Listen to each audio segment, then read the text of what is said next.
Pierre Lellouche, alors c'est vrai que d'un point de vue politique, est-ce que ce type de discours très offensif, parfois dangereux selon certains observateurs, a imprimé, selon vous, au sein de la base et du noyau dur, du socle électoral des LFistes purs et durs? J'ai envie de dire peut-être qu'on leur a donné à ces électeurs ce qu'ils voulaient entendre hier soir. Il y a deux choses. Moi, LFI, je l'appelle la France islamique. Mmh. Parce que clairement, ils ont fait un choix qui est de remplacer le prolétariat, qui était l'électorat de la gauche, par les immigrés, essentiellement. Ça s'appelle le clientélisme. On change de peuple. Mmh. Et il trouve ça très bien, puisque Mélenchon a repris à son compte l'expression de grand remplacement. En réalité, on vit un changement de notre peuple, parce qu'on importe, si j'ose dire, 500 000 immigrés par an, ce qui est quand même énorme. Et donc, on est les seuls en Espagne, hein. Avec l'Espagne en tout cas, en Europe. Voilà. C'est en train de changer naturellement notre pays, et c'est en train de changer aussi le débat politique. Il y a maintenant clairement une stratégie de l'extrême gauche française d'aller chercher ce nouveau peuple pour en faire sa base électorale. Donc c'est Rima Hassan, c'est les sorties d'un certain nombre de députés gravissimes. Mais enfin, je veux rappeler qu'ils sont pas arrivés à l'Assemblée nationale par l'effet du Saint-Esprit, par le hasard. Ils ont été mis là parce que M. Attal, M. Macron ont fait barrage au RN en faisant élire ce genre de gens, y compris des fichiers S. Donc c'est complètement délibéré de la part du pouvoir.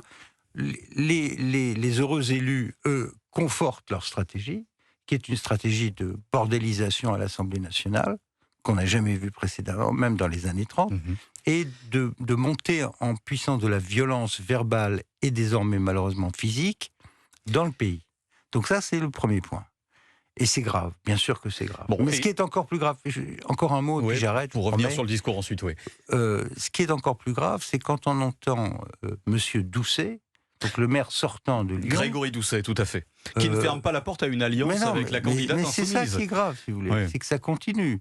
L'alliance, la gauche, soi-disant respectable, les socialistes, communistes, écologistes, garde en réserve la carte de l'alliance avec LFI pour garder leur poste, leur voiture, leurs avantages. Et ça, vous faites bien de le dire, Pierre Lellouche, parce que cela fera l'objet d'un sous-thème que nous allons aborder durant cette émission.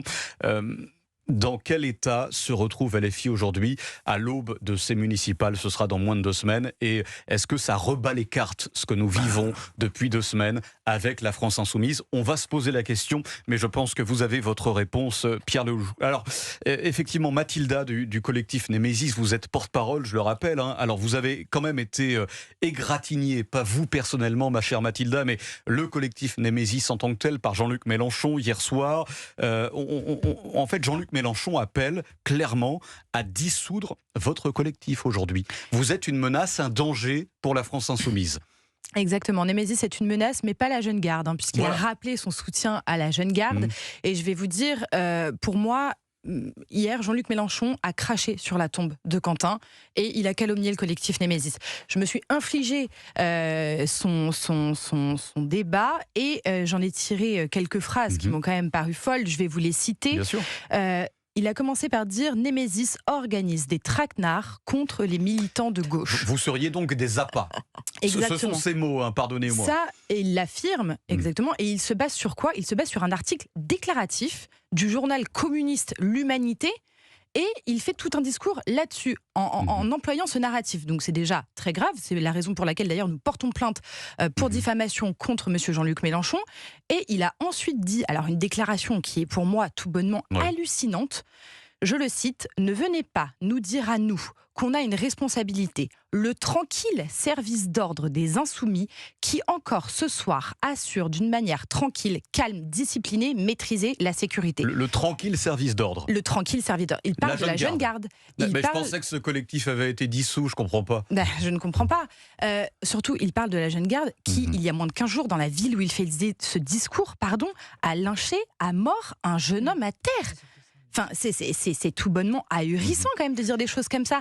Là, Jean-Luc Mélenchon, pour moi, ça c'est une stratégie électorale. Hein. Je veux dire, il ne faut pas s'y tromper. C'est une stratégie électorale ignoble, mais c'est une stratégie électorale. Surtout, moi, ce que je retiens, Mathilda, c'est qu'il vous met en cause, en fait, concernant la mort de Quentin, clairement. C'est une inversion accusatoire. C'est une réécriture de l'histoire. Complètement. C'est une réécriture de l'histoire. Ce serait le collectif Némésis qui aurait finalement une responsabilité dans la mort de Quentin, alors que, je le rappelle, les 2 personnes aujourd'hui qui dorment en prison sont des collaborateurs LFI, les collaborateurs de Raphaël Arnaud, des membres de la Jeune Garde. Ce sont eux qui sont en prison. Donc, il ne faut pas oublier que c'est Quentin qui est mort et que ce sont eux les coupables aujourd'hui, les présumés coupables dans cette affaire. Parce que effectivement, Raphaël Arnaud a déjà menacé Alice Cordier, l'une de vos camarades, Mathilda. Ça, c'est pas une rumeur, on est d'accord, parce qu'en fait, Manuel Bompard dit que c'est faux.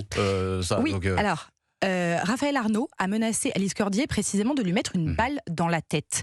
Et nous avons un enregistrement de ce qu'il a dit. Donc évidemment que c'est vrai, ils ne peuvent pas le nier, mais encore une fois, ils nient l'évidence, comme d'habitude, ils retournent le narratif. Nous avons déposé plainte contre Raphaël Arnaud, cette plainte est encore en cours, donc on verra ce que la justice nous répond là-dessus, mais nous avons un enregistrement où l'on entend clairement Raphaël Arnaud dire mot pour mot, Alice Cordier, qu'elle vienne, nous allons lui mettre une balle dans la tête. Voilà ce qu'il dit. Immédiatement, effectivement, nous allons retrouver Stéphane, 48 ans, de Bordeaux. Bonjour Stéphane. Bonjour Charles, comment allez-vous ? Ça va très très bien, j'espère que pour vous la vie est belle du côté de la Gironde. Du côté de la Gironde, la vie est plutôt agréable, malgré l'actualité. Malgré l'actualité, parce qu'en fait, vous, mon cher Stéphane, ce que vous dites, c'est que ce à quoi vous avez assisté hier soir à Lyon avec Jean-Luc Mélenchon, c'est, je reprends vos mots, hallucinant et pas respectueux, avec finalement une ligne de conduite que devrait avoir Jean-Luc Mélenchon, qui hier soir n'a pas été respectée. C'est en substance ce que vous dites, hein, c'est ça ? Exactement. Alors moi, j'étais pas présent effectivement à Lyon, mais à la lecture de vos commentaires et de vos reportages et puis des autres médias, moi je trouve qu'en tant que leader qui est, semble-t-il, auto-dicté par LFI, moi je trouve que Mélenchon devrait quand même avoir un peu de respect par rapport à ce qui s'est passé vis-à-vis de Quentin ces derniers jours. Voilà, parce que Stéphane, pardon, moi je vous le dis, aucun mea culpa hier soir concernant Raphaël Arnaud, concernant la Jeune Garde. Raphaël Arnaud, menacé de mort certes, mais qui ne va plus à l'Assemblée nationale, absent pour la minute de silence envers Quentin, présenté comme un martyr par Monsieur Bompard, son nom est jeté en pâture. On a l'impression qu'il y a une inversion, Stéphane, on a l'impression qu'il y a une inversion de la victimisation quand on entend Jean-Luc Mélenchon. Tout à fait. Non, mais c'est exactement ça. C'est une inversion. Ils sont dans le déni complet et ils n'acceptent pas de voir la vérité en face. Ils attaquent justement, moi je trouve, c'est peut-être la meilleure des défenses quand on n'a pas grand-chose à dire, d'attaquer et d'être très agressif, que ce soit effectivement sur les propos que tenait sa candidate au municipal à Lyon. J'ai pu suivre le débat, le meeting, tout à fait. le débat sur une de vos chaînes concurrentes. Et c'était hallucinant le bas niveau de cette candidate de LFI qui est tout le temps dans l'agressivité. Quand on voit la candidate de Paris qui est dans l'agressivité également, Rima Hassan dont vous en parliez tout à l'heure, est dans l'agressivité. Moi, je trouve que c'est absolument déplorable et malgré tout, il y a quand même des gens qui sont capables d'aller à ces meetings, supporter 2000 personnes hier soir. 2000 personnes hier soir, Stéphane, à Lyon, dans une salle pleine à craquer, incroyable, avec un public acquis à sa cause et qui buvait les paroles de Mélenchon. Alors, je n'ose donc faire des comparaisons, mais ça m'a rappelé les heures les plus sombres de notre histoire, hein, Stéphane. Exactement. Bon. Et puis, sur les propos qu'il tient sur... moi, j'ai un nom, un consonance un petit peu comme Epstein ou Epstein, comme il dit. S'il avait un petit peu de culture, il saurait l'origine aussi de... Quand on prononce un nom Epstein, il saurait que c'est un Américain ou peut-être un nom germanique. Epstein, c'est tout simplement une prononciation à l'américaine. Et ça, on va avoir effectivement quelqu'un du CRIF qui va nous en parler tout à l'heure. Merci infiniment, mon cher Stéphane. Et bravo en tout cas au collectif Némésis pour pour leur Merci courage. beaucoup. Et voilà. Alors, effectivement, merci à Stéphane. Et effectivement, parce que nous sommes toujours avec Mathilda, porte-parole du collectif Némésis. Mathilda, c'est vrai qu'il y a quelques jours quand même ce tweet, ou ce retweet, pour être tout à fait juste, de Rima Hassan, d'un tag, une photo d'un tag sur les réseaux sociaux, appelant à vous dissoudre, vous le collectif Némésis, non pas dissoudre administrativement, mais vous dissoudre à l'acide. Voilà, là on casse des digues quand même, quand un responsable politique tient ce discours, ou relaie ce discours plutôt. On a dépassé toutes les limites, je crois, avec Rima Hassan. De toute façon, Rima Hassan ose tout. C'est à ça qu'on la reconnaît. Ce tag, il a eu lieu sur le parcours d'une manifestation féministe. Voilà, c'est quand même bien de le rappeler. Il a été tagué « Dissoudre Némésis à l'acide » sur le parcours de la marche Nous Toutes. Pour moi, c'est cousin germain d'un appel au meurtre. C'est un appel au meurtre, c'en est un. Qu'est-ce que ça veut dire de dissoudre quelqu'un à l'acide ? Enfin, on est où ? Et Rima Hassan a repartagé cette publication sur Instagram à l'époque. Et donc, je me suis permise de faire hier une réponse à Mathilde Panot, puisqu'elle a fait un tweet pour donner le communiqué sur Twitter en disant qu'elle voulait nous dissoudre administrativement. Je me suis permise de lui répondre eh bien, c'est bien que vous précisiez administrativement, puisque la dernière fois qu'une députée LFI a voulu nous dissoudre, c'était à l'acide. Voilà, je me permets de leur rappeler quand même, puisqu'il ne faut pas oublier que LFI est tout simplement un parti de voyous, de racailles. Voilà, il y a Raphaël Arnaud, mais il y a aussi Rima Hassan. Il y a visiblement les collaborateurs qui s'illustrent dans des faits gravissimes. Et donc, voilà, je pense qu'on en a beaucoup à découvrir sur ce parti. Ce qui est malheureusement extrêmement intéressant à savoir, ma chère Mathilda, c'est que vous êtes exposée depuis pas longtemps. On découvre votre visage chez nos amis de CNews, ici ce matin sur Europe 1.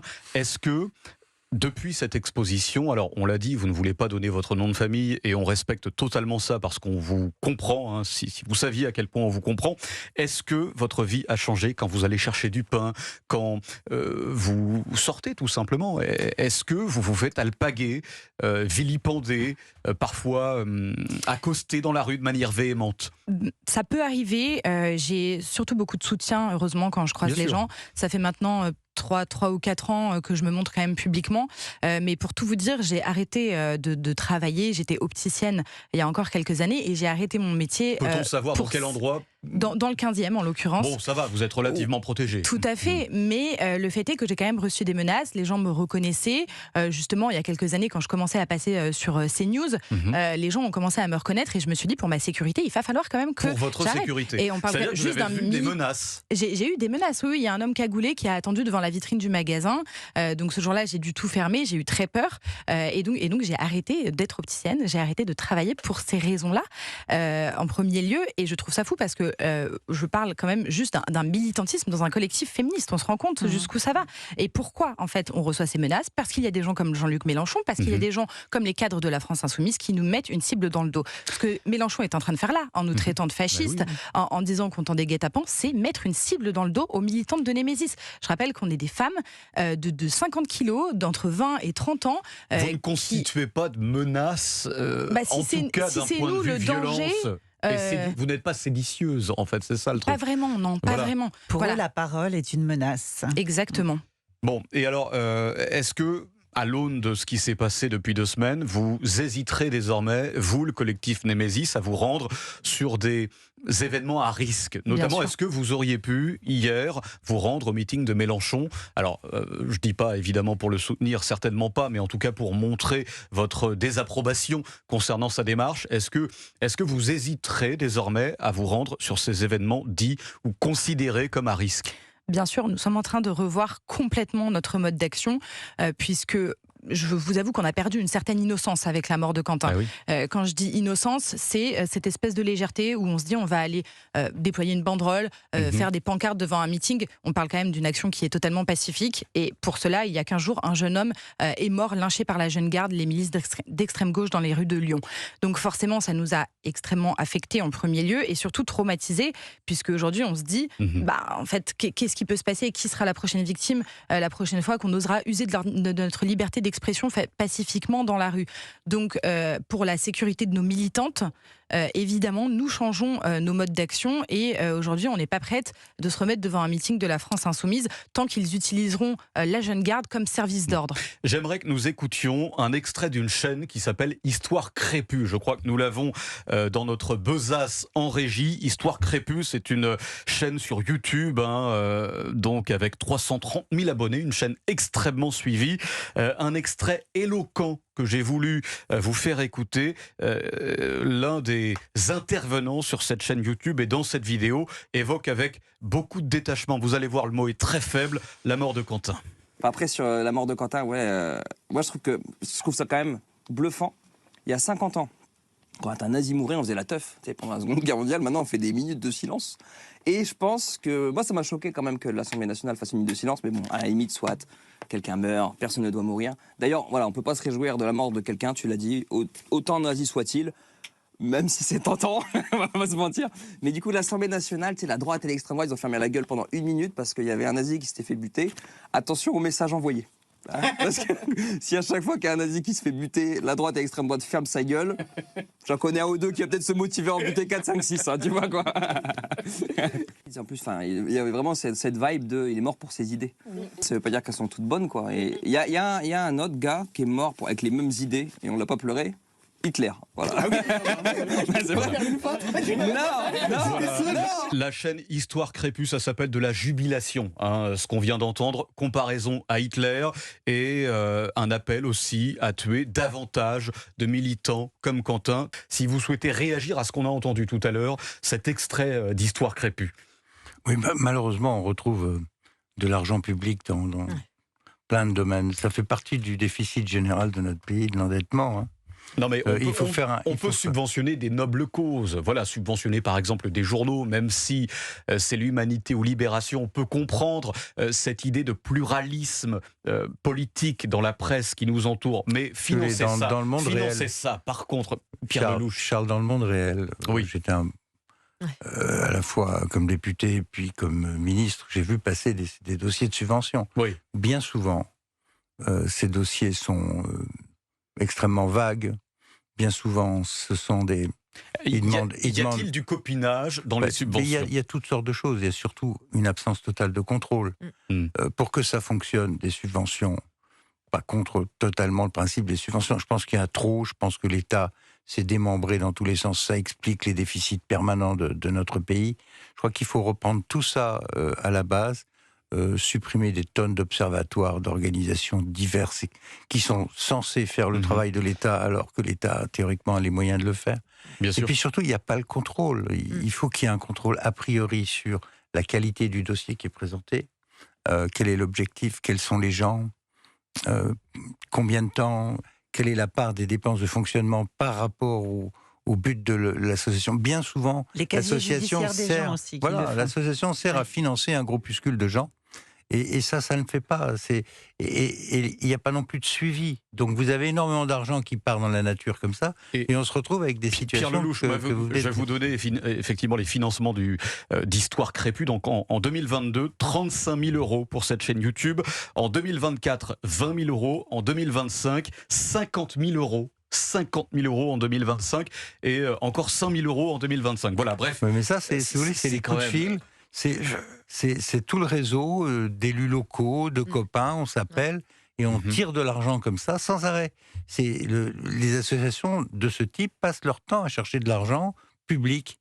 Parce qu'il n'y a pas de... Sabrina Medjeber. Oui, alors pour corroborer ce que vient de dire Monsieur Lelouch, au moment où on nous parle de mise au pas de certains médias qui seraient dissidents, au moment où on nous parle de labellisation corrélativement aux ingérences étrangères, moi j'observe quand même qu'il y a des gabegies qui ne sont évidemment pas contrôlés, octroyés d'une manière parfois opaque ou d'une manière amicale, parce qu'il y a parfois des affinités qui créent ce type de... En tout cas, qui se joignent pour créer des associations et les subventionner. Mais je me souviens que Madame Aurore Berger, qui a demandé, ou en tout cas délégué le soin à SOS Racisme de lutter contre la haine en ligne, je ne crois pas que, par exemple, SOS Racisme se soit autosaisi pour condamner les propos ignominieux, bien que, a posteriori, cette personne ait été écartée de la chaîne. Il me semble que la haine en ligne, la fameuse haine en ligne, qui est en réalité une mascarade pour éviter justement la diffusion des idées, des propos, des idéologies dissidentes à l'empire uniforme qu'est la Macronie, eh bien là, il me semble qu'il n'y ait pas eu d'intervention d'SOS Racisme. Mais moi, ce qui me fascine dans cet extrait, pardon pour le mot fasciné, c'est qu'en fait, c'est très intéressant parce que Jean-Luc Mélenchon a un certain talent oratoire, un talent évident, et lui, effectivement, il enrobe la mort de Quentin de manière, j'ai envie de dire, acceptable pour certains, parce que il est obligé de déplorer la mort de Quentin pour des raisons effectivement de bon ton, mais par contre là en fait peut-être qu'on a la base, électorale de LFI. Ça c'est ça la réalité du terrain. Là, l'extrait qu'on vient entendre, pardonnez-moi messieurs dames, c'est un type qu'on pourrait rencontrer dans le PMU du coin de la rue ou à la boulangerie du coin. Donc peut-être que ce qu'on vient d'entendre, c'est ça, cette base électorale de LFI. Ce sont ces gens qui pensent comme ça et qui disent ça de manière aussi décomplexée. Pierre Lelouch. Il y a deux choses. D'une part, il y a tout le monde des réseaux sociaux et des choses absolument épouvantables qu'on y trouve dans tous les domaines, sans contrôle. Sans contrôle parce que les plateformes sont toutes puissantes et que l'État français ne pèse pas. Et donc là, il y a un premier problème. Il faut qu'on ait les moyens de taper les hébergeurs qui vendent ce genre de saloperies toute la journée et qui polluent les enfants très jeunes, dans plein de domaines sexuels, pédocriminalité, terrorisme. Et sur le fond, alors, après, il y a ce que vous avez dit, et c'est là-dessus que je voulais réagir. Parce qu'eux ne s'embarrassent pas sur sur Jean-Luc Mélenchon lui-même, il est incontestablement... moi, je l'ai provoqué en duel, figurez-vous, en 2009, donc c'est une vieille histoire entre lui et moi. C'est un type dangereux parce qu'il est intelligent, cultivé, et que c'est un très bon orateur à un moment où il y a très peu de bons orateurs. Le niveau général de la politique et des gens qui s'expriment, notamment à l'Assemblée nationale, est quasiment nul. Donc, quand vous avez un tribun qui, de surcroît, est intelligent et cultivé, ça peut faire très mal s'il vend un discours de haine et un discours de démolition du pays. Et ça transforme l'inacceptable en acceptable selon certains, je mets de gros guillemets. Mais la réalité du socle électoral mélenchoniste, il est là, dans ce qu'on vient d'entendre. Comparaison à Hitler appel aussi à, je cite, buter d'autres types comme Quentin. Voilà, il y a beaucoup de gens qui sont orphelins de la gauche et qui s'y retrouvent aussi. Puis après, vous avez les calculs électoraux des alliés. Ceux-là, pour préserver leur poste, ils sont prêts à s'allier avec le diable et ils le font. Et c'est tout ça le problème. On le voit déjà là sur les municipales. Sabrina Medjeber. Rapidement, avant d'envoyer la publicité, je me permets juste de dire, je me permets juste de dire que Mélenchon a quand même qualifié Quentin de néo-nazi. Donc en fait, il donne le là à ce genre de youtubeurs. Et moi, ce qui m'inquiète, c'est que les financements quand même assez nébuleux du CNC se retrouvent sur ce genre de médias. Est-ce que les Français veulent vraiment financer ces gens-là ? Non, absolument pas. Et moi, je pense vraiment là, tout particulièrement aux parents de Quentin. J'espère qu'ils n'écoutent pas, qu'ils n'entendent pas ce genre de propos. C'est particulièrement odieux. Bon, dans un petit instant, quelques secondes à peine. Il y a maintenant une nouvelle ministre de la Culture que je connais qui, je suis sûr, ne manquera pas de faire le ménage dans les subventions du ministère de la Culture. Oui, en espérant, On va lui demander. On va demander à Mme Pégard de bien vouloir s'occuper de cette chaîne en question et de revoir ses financements. Bon, messieurs, dames.